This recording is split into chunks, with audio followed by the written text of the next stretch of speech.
नमस्कार। मैं वीके शास्त्री अपने चैनल के माध्यम से आप सभी दर्शकों का बहुत बहुत स्वागत करता हूं। आज के इस वीडियो में हम बात करेंगे जुलाई 2023 का महीना धनु राशि के जातकों के जीवन में किन किन खुशियों की सौगात लेकर आ रहा है, क्या रहेगी ग्रहों की स्थिति और हम क्या कर सकते हैं ग्रहों को अपने अनुकूल करने के लिए। इस वीडियो में बात करेंगे जुलाई 2023 में धनु राशि के जातकों को धन प्राप्ति के धन के संचय के लिए क्या क्या अवसर मिलने जा रहे हैं। शिक्षा, प्रतियोगिता, नौकरी, व्यापार, व्यवसाय और करियर की दृष्टि से जुलाई 2023 कैसा रहेगा। और इसके अलावा लव रिलेशंस, मैरिज लाइफ, वैवाहिक जीवन, दाम्पत्य सुख, भाग्य, धर्म, अध्यात्म और स्पिरिचुअलिटी की दृष्टि से ये माह कैसा रहेगा। ये विश्लेषण आपकी चंद्र राशि के आधार पर किया जा रहा है और वीडियो के अंत में मैं आपको ग्रहों के उपाय भी बताऊंगा। तो चलिए वीडियो शुरू करते हैं। तो ये है धनु राशि के जातकों की कुंडली जुलाई 2023। पहले अब ग्रह स्थितियों को समझिए। जुलाई माह में धनु राशि के जातकों की कुंडली में दो बहुत ही महत्वपूर्ण परिवर्तन देखने को मिलेंगे। आपके राशि के स्वामी हैं देवगुरु बृहस्पति। देवगुरु बृहस्पति का गोचर कुंडली के पंचम भाव में है, जहां पर गुरु अति विशिष्ट कारक होते हैं। देवगुरु 21 जून को राशि परिवर्तन करके शुक्र के नक्षत्र भरणी नक्षत्र में गोचर कर चुके हैं और भरणी नक्षत्र में गुरु का गोचर जुलाई माह में रहेगा। भरणी नक्षत्र धन का नक्षत्र होता है, गुरु धन के कारक होते हैं और धन के कारक ग्रह का धन के ही नक्षत्र में गोचर करना ये समय धन की दृष्टि से बहुत ही शुभ रहने वाला है। दूसरा जो महत्वपूर्ण परिवर्तन है वो है शनिदेव का। शनिदेव 17 जून को वक्री हो चुके हैं और वक्री होने की स्थिति में एक भाव पीछे का भी फल देंगे। तो शनि तीसरे भाव का भी फल प्रदान करेंगे और दूसरे भाव का भी फल प्रदान करेंगे। सूर्य और बुध का गोचर आपकी कुंडली के सप्तम भाव में है। यहाँ पर सूर्य बुध बुधादित्य राजयोग बना रहे हैं।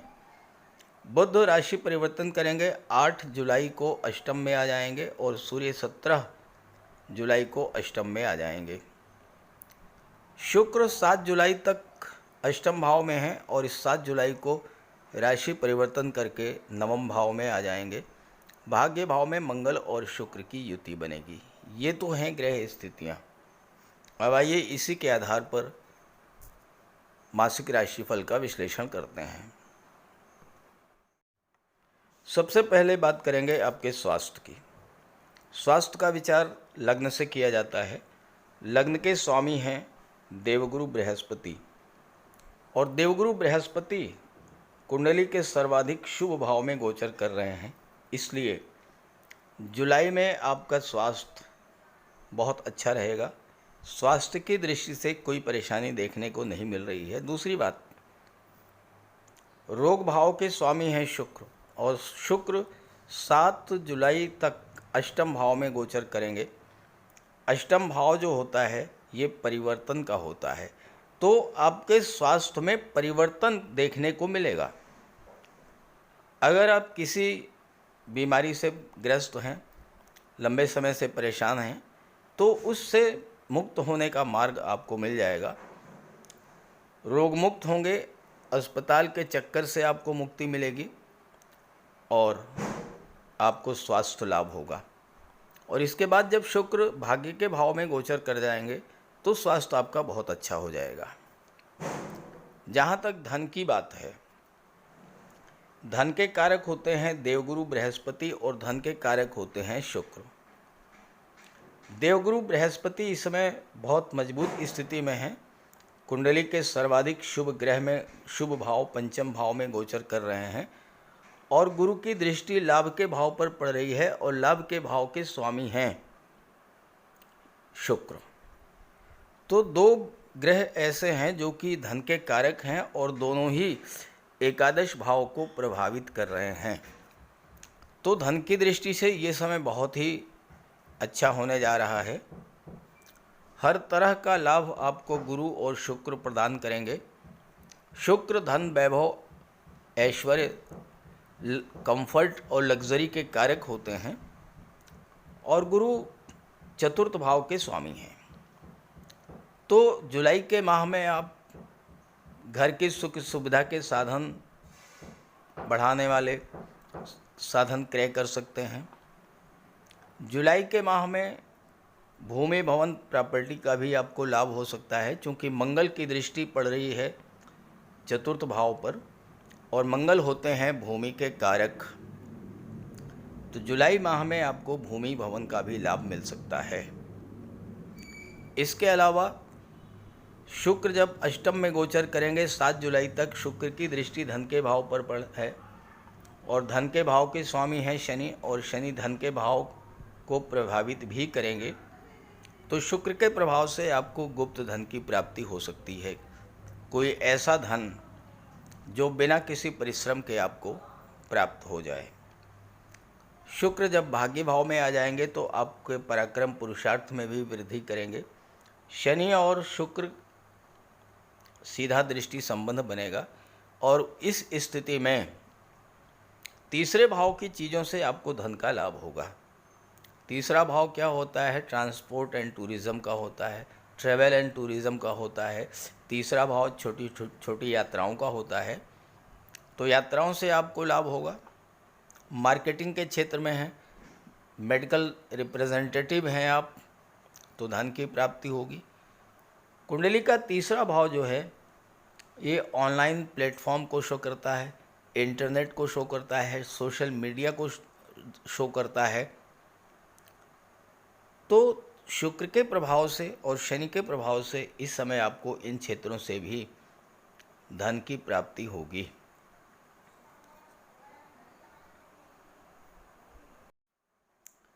अब बात करते हैं शिक्षा, संतान, नौकरी, कैरियर और व्यापार के बारे में। पंचम भाव से शिक्षा का विचार किया जाता है।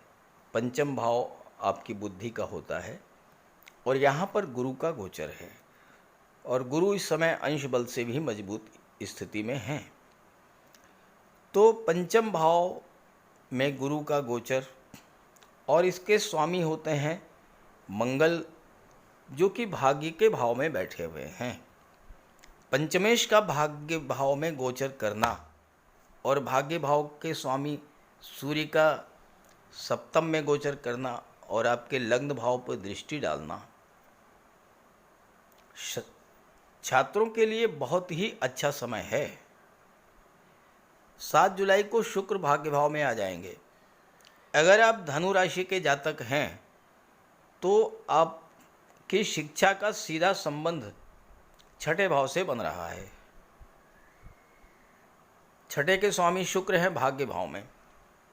तो अगर आपने कोई कॉम्पिटिटिव एग्ज़ाम दिया है, किसी प्रतियोगी परीक्षा में आप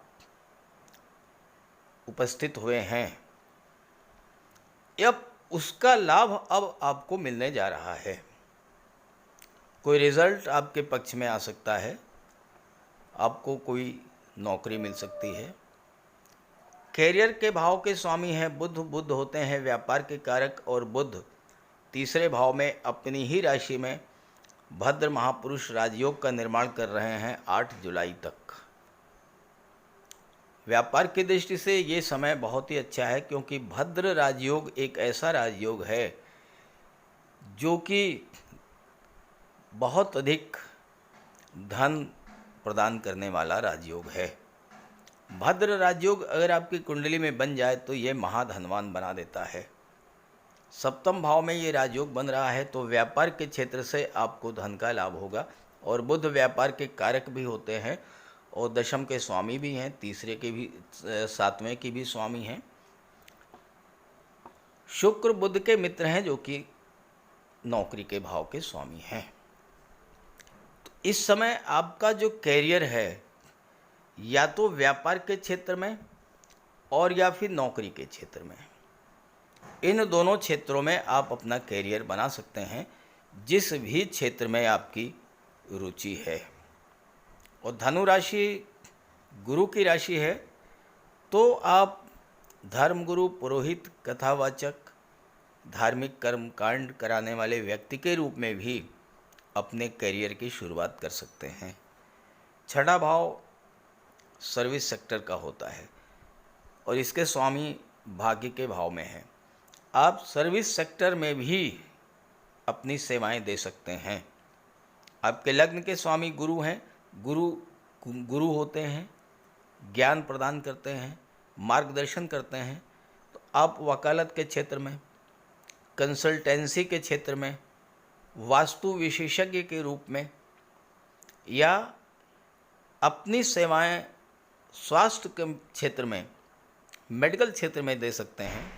डॉक्टर के रूप में या सर्जन के रूप में, या फिर आप मेडिकल के क्षेत्र से जुड़े कोई व्यापार व्यवसाय, मेडिकल स्टोर है, पैथोलॉजी लैब है, क्लिनिक है, डिस्पेंसरी है, इस तरह के क्षेत्रों से जुड़ करके आप अपने कार्य का विस्तार कर सकते हैं। अपने कार्य क्षेत्र से लाभ अर्जित कर सकते हैं। शुक्र लाभ के भाव के स्वामी भी हैं और भाग्य भाव में गोचर कर रहे हैं और छठे के स्वामी हैं। तो भाग्य के सपोर्ट से छठे भाव की चीज़ों से आपको इस गोचर काल में बहुत बड़ा धन लाभ होने जा रहा है। नौकरी से, सर्विस सेक्टर से, कर्ज से भी आपको लाभ का योग बन रहा है। अपने व्यापार व्यवसाय को आप बढ़ाने के लिए लोन लेना चाहते हैं, बच्चों की उच्च शिक्षा के लिए लोन लेना चाहते हैं, विदेश जाने के लिए लोन लेना चाहते हैं, तो उस स्थिति में आपका भाग्य आपका साथ देगा और आपको लोन मिल जाएगा, कर्ज मिल जाएगा। कर्ज से भी आपको लाभ होगा। और इसके अलावा शुक्र कला के कारक हैं, सौंदर्य के कारक हैं, तो इन क्षेत्रों से भी आपको धन का लाभ बनने का योग है। बात करें लव रोमांस की, आपके वैवाहिक जीवन की, दाम्पत्य सुखों की और भाग्य की। देखिए, पंचम भाव से लव रोमांस का विचार किया जाता है। यहाँ पर गुरु का गोचर है और इसके स्वामी हैं मंगल। गुरु संतान के कारक होते हैं, विवाह के कारक होते हैं, और गुरु की दृष्टि लाभ के भाव पर पड़ रही है। इस समय आपको अपने रिलेशंस से लाभ होने का प्रबल योग बन रहा है, क्योंकि पंचम के स्वामी मंगल भाग्य भाव में जब गोचर कर रहे हैं, तो आप अपने लव रिलेशंस को मैरिज की ओर ले जाने की दिशा में जो भी प्रयास कर रहे हैं, उसमें आपको सफलता मिलेगी। मंगल के साथ शुक्र हैं। शुक्र और मंगल की युति मेल फीमेल के बीच में आकर्षण को बहुत तीव्र करने वाली होती है। तो जुलाई का महीना आपके लव रोमांस के लिए बहुत अच्छा है। पंचम भाव मनोरंजन का होता है। शनि का गोचर तीसरे भाव में है। नवम भाव से तीर्थ यात्राओं का विचार किया जाता है। तो ये समय ऐसा है कि आप अपने परिवार के साथ कहीं पर घूमने के लिए, किसी टूरिस्ट प्लेस पर या कहीं तीर्थ यात्रा के लिए जा सकते हैं। जाने का योग बन रहा है और आपको जाना भी चाहिए, क्योंकि भाग्य का अगर आपको पूरा सपोर्ट लेना है तो नवम भाव को आपको मजबूत करना पड़ेगा। और नवम भाव को आप मजबूत कैसे करेंगे? तीर्थ यात्राओं के द्वारा, देवदर्शन के द्वारा, गंगा स्नान करके आप भाग्य को मजबूत कर सकते हैं। नवम भाव उच्च शिक्षा का होता है, उच्च शिक्षा प्राप्त कर सकते हैं। नवम भाव पिता का होता है, गुरु का होता है, बॉस का होता है, सीनियर्स का होता है। तो भाग्य का सपोर्ट लेना है आपको। अपने पिता, अपने गुरु, अपने बॉस और अपने सीनियर्स के साथ आपको रिलेशंस बहुत अच्छे रखने होंगे। मार्गदर्शन प्राप्त करके इन लोगों से आप जीवन में आगे बढ़िए, सफलता आपके कदम चूमेगी, क्योंकि दशम के स्वामी बुध हैं और बुध सूर्य के साथ बुधादित्य राजयोग बना रहे हैं, सप्तम में भी और अष्टम में भी। दो दो बार राजयोग बन रहा है जुलाई के माह में बुध के द्वारा, बुधादित्य राजयोग। और बुधादित्य राजयोग एक ऐसा राजयोग होता है जो कि बुद्धि के क्षेत्र में, शासन प्रशासन के क्षेत्र में बुलंदियों तक ले जाने वाला होता है। अब बुध दशम के स्वामी हैं, आप बैंकिंग सेक्टर, एजुकेशन सेक्टर या फाइनेंस सेक्टर से जुड़े हुए हैं, आईटी सेक्टर, कंप्यूटर या कम्युनिकेशन के क्षेत्र से जुड़े हुए हैं, या इन क्षेत्रों से जुड़ना चाहते हैं, तो ये बुधादित्य राजयोग आपके नौकरी को आपके कैरियर से जोड़ देगा। आप प्रयास कीजिए, आपको बैंकिंग सेक्टर में या एजुकेशन या फाइनेंस सेक्टर में कोई ना कोई जॉब मिल सकता है।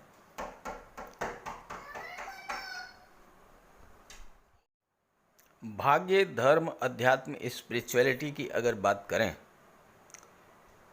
12वें भाव से धर्म, अध्यात्म और मोक्ष का विचार किया जाता है।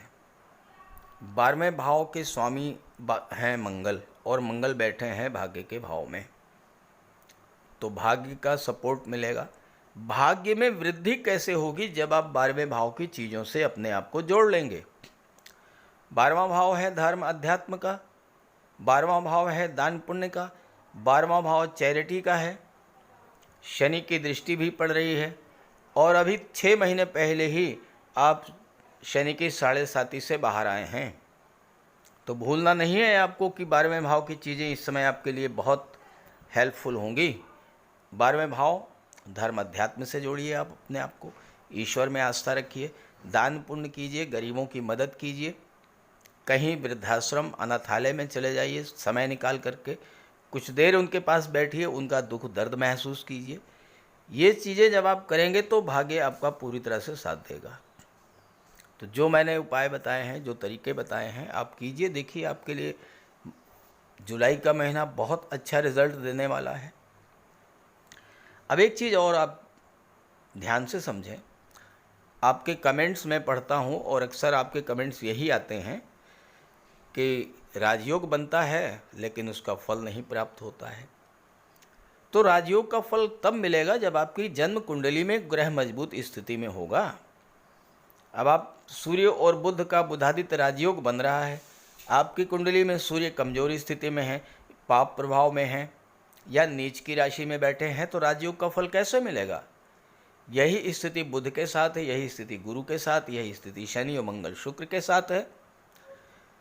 हर वो ग्रह जो राजयोग बना रहा है वो आपकी कुंडली में किस स्थान पर है, अंश बल कितना है, नवमांश कुंडली में उसकी क्या स्थिति है, जब तक ये सब चीज़ें आपके पक्ष में नहीं होंगी तब तक आपको राजयोगों का लाभ नहीं मिलेगा। और इसीलिए उपायों की व्यवस्था की गई है। ग्रहों को बल मिले तो इसके लिए उपाय किया जाता है। अगर आपकी कुंडली में कोई भी ग्रह कमज़ोर है उसका उपाय कीजिए, कोई ग्रह अंश बल से कमज़ोर है उसका उपाय कीजिए, लाभ मिलेगा। तो बात करते हैं उपायों पर। किसी भी जातक की कुंडली में बनने वाले राजयोगों का संपूर्ण लाभ उसे तब मिल पाता है जब राजयोग बनाने वाले ग्रह कुंडली में मजबूत स्थिति में हों। और ज्योतिष शास्त्र में ग्रहों को बल प्रदान करने के लिए उपायों की व्यवस्था की गई है। तो अगर आपकी जन्म कुंडली में राजयोग बनाने वाले ग्रह कमज़ोर स्थिति में हैं, अंश बल से कमज़ोर हैं, तो ग्रहों का उपाय ज़रूर कीजिए। इससे ग्रहों को बल प्राप्त होगा और आपको राजयोग का संपूर्ण लाभ प्राप्त हो पाएगा। सबसे पहले मंगल की बात करते हैं। इसके लिए बजरंगबली की उपासना कीजिए, हनुमान जी की आराधना कीजिए, हनुमान चालीसा का पाठ कीजिए, हनुमान जी के मंदिर में जाकर के उनके चरणों में बैठिए और उनके चरणों का सिंदूर अपने मस्तक पर धारण कीजिए। मंगलवार के दिन स्नान के बाद लाल वस्त्र धारण कीजिए। मंगलवार का व्रत रखिए। हनुमान जी को सिंदूर में चमेली का तेल मिलाकर के अर्पित करें। हनुमान जी को चोला चढ़ाएं और मूंगा धारण कर सकते हैं, लेकिन किसी योग्य ज्योतिषी से परामर्श लेकर।